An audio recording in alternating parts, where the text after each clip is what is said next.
The Red Death had long devastated the country. No pestilence had ever been so fatal or so hideous. Blood was its avatar and its seal, the redness and the horror of blood. There were sharp pains and sudden dizziness, and then profuse bleeding at the pores with dissolution. The scarlet stains upon the body, and especially upon the face of the victim, were the pest ban which shut him out from the aid and from the sympathy of his fellow men, and the whole seizure, progress, and termination of the disease were the incidents of half an hour. But the Prince Prospero was happy and dauntless and sagacious. When his dominions were half depopulated, he summoned to his presence 1,000 hale and light-hearted friends from among the knights and dames of his court, and with these he retired to the deep seclusion of one of his castellated abbeys. This was an extensive and magnificent structure, the creation of the prince's own eccentric yet august taste. A strong and lofty wall girdled it in. This wall had gates of iron.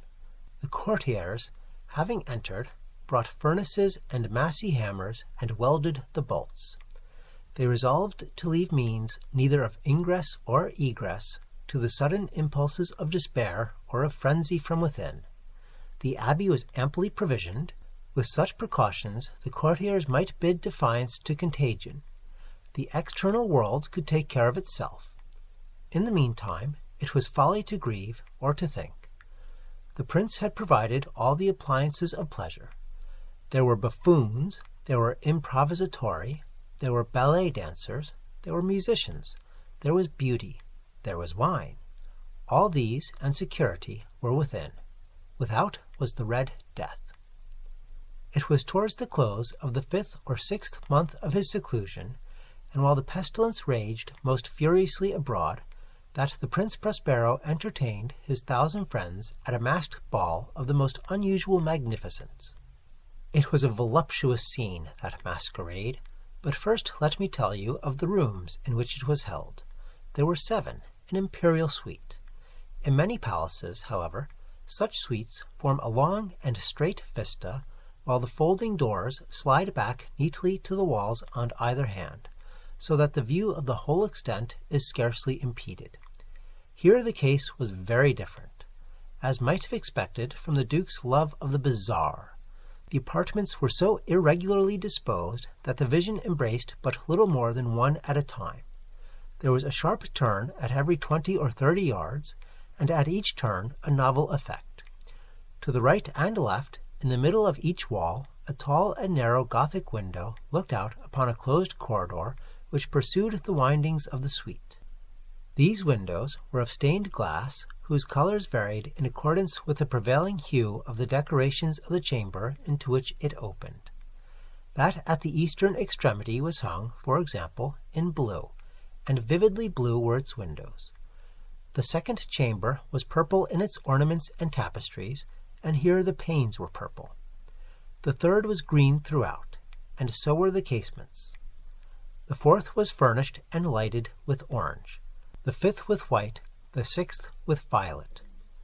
The 7th apartment was closely shrouded in black velvet tapestries that hung all over the ceiling and down the walls, falling in heavy folds upon a carpet of the same material and hue. But in this chamber only, the color of the windows failed to correspond with the decorations. The panes here were scarlet, a deep blood color.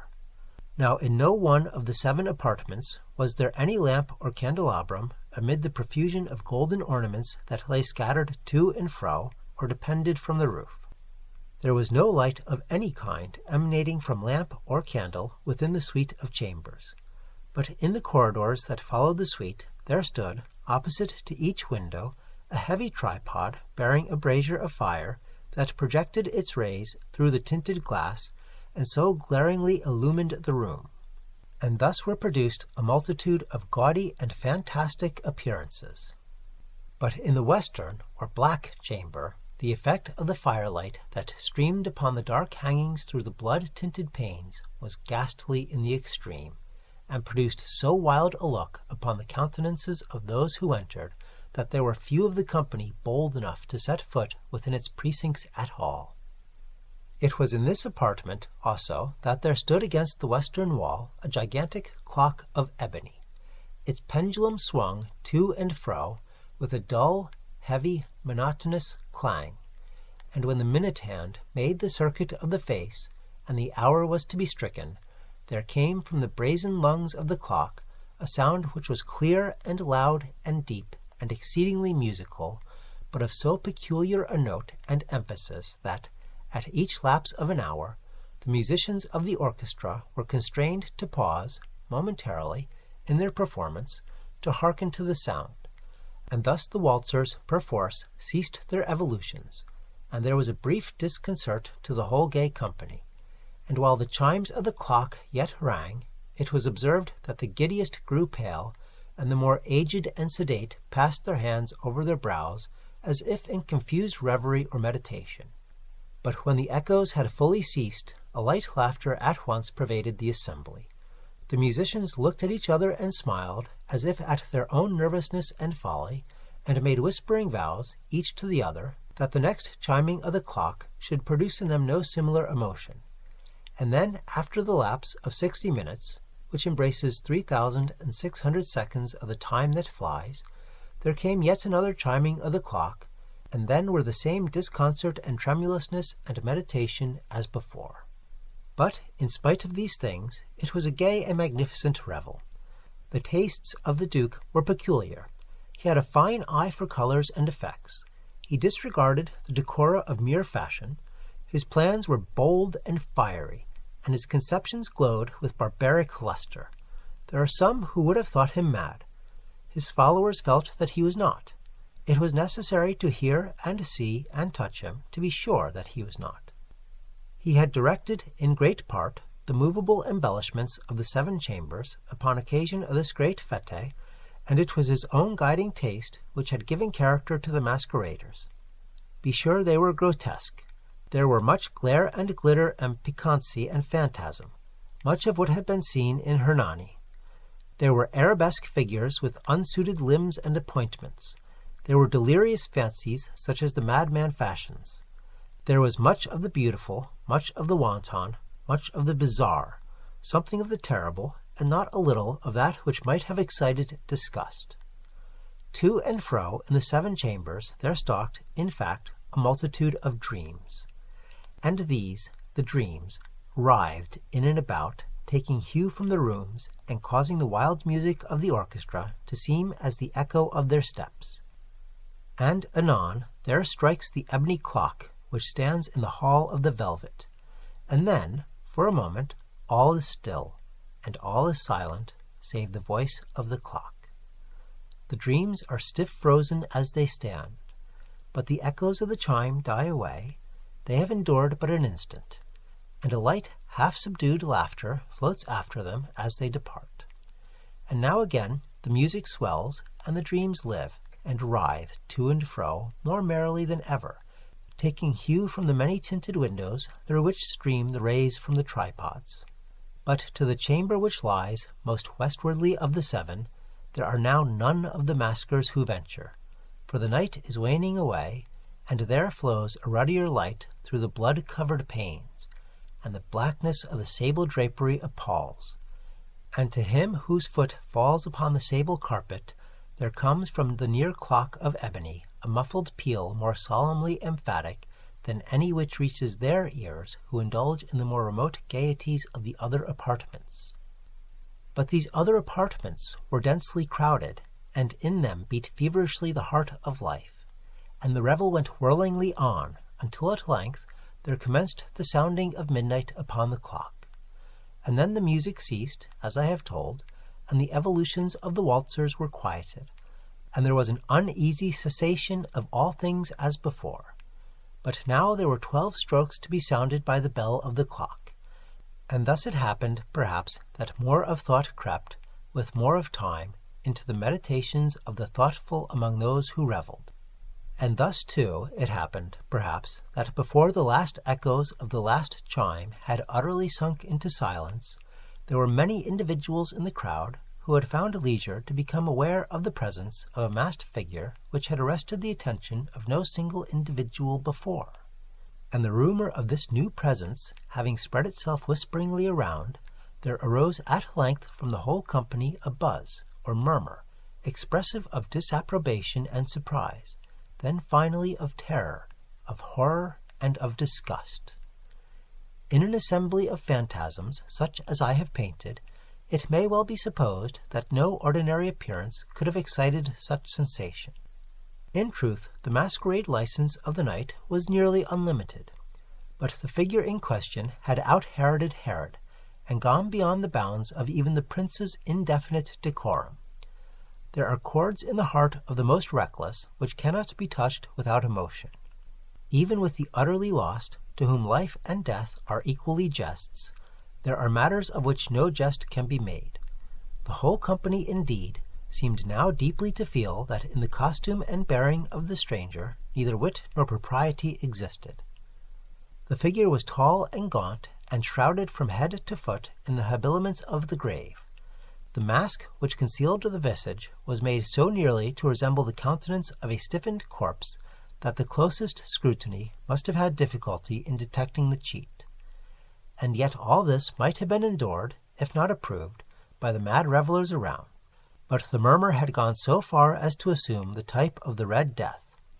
His vesture was dabbled in blood, and his broad brow, with all the features of the face, was besprinkled with the scarlet horror.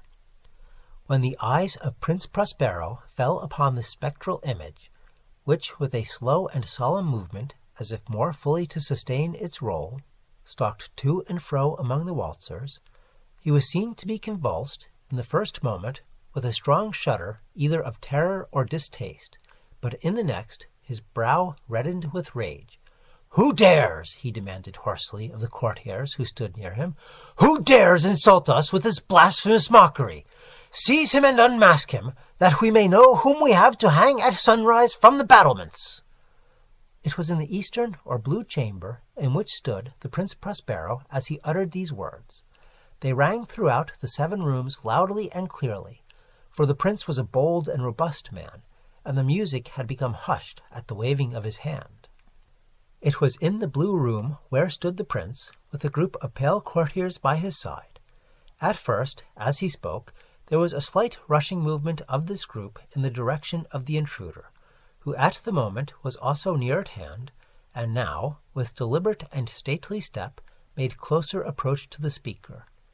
But from a certain nameless awe with which the mad assumptions of the murmur had inspired the whole party, there was found none who would put forth hand to seize him, so that, unimpeded, he passed within a yard of the prince's person.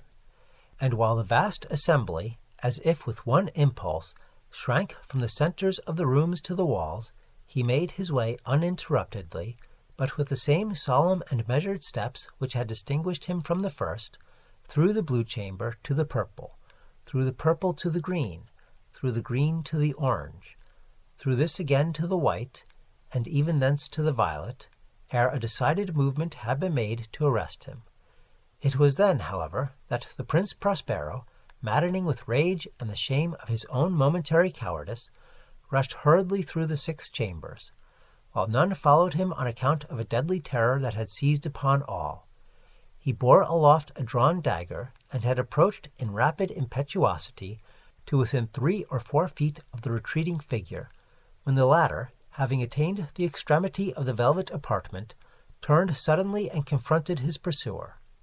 There was a sharp cry, and the dagger dropped gleaming upon the sable carpet, upon which, instantly afterwards, fell prostrate in death the Prince Prospero. Then, summoning the wild courage of despair, a throng of the revellers at once threw themselves into the black apartment, and seizing the mummer, whose tall figure stood erect and motionless within the shadow of the ebony clock, gasped in unutterable horror at finding the grave cerements and corpse-like mask which they handled with so violent a rudeness, untenanted by any tangible form, and now was acknowledged at the presence of the Red Death. It had come like a thief in the night, and one by one dropped the revellers in the blood-bedewed halls of their revel, and died each with the despairing posture of his fall, and the life of the ebony clock went out with that of the last of the gay, and the flames of the tripods expired, and the darkness and decay of the Red Death held illimitable dominion over all.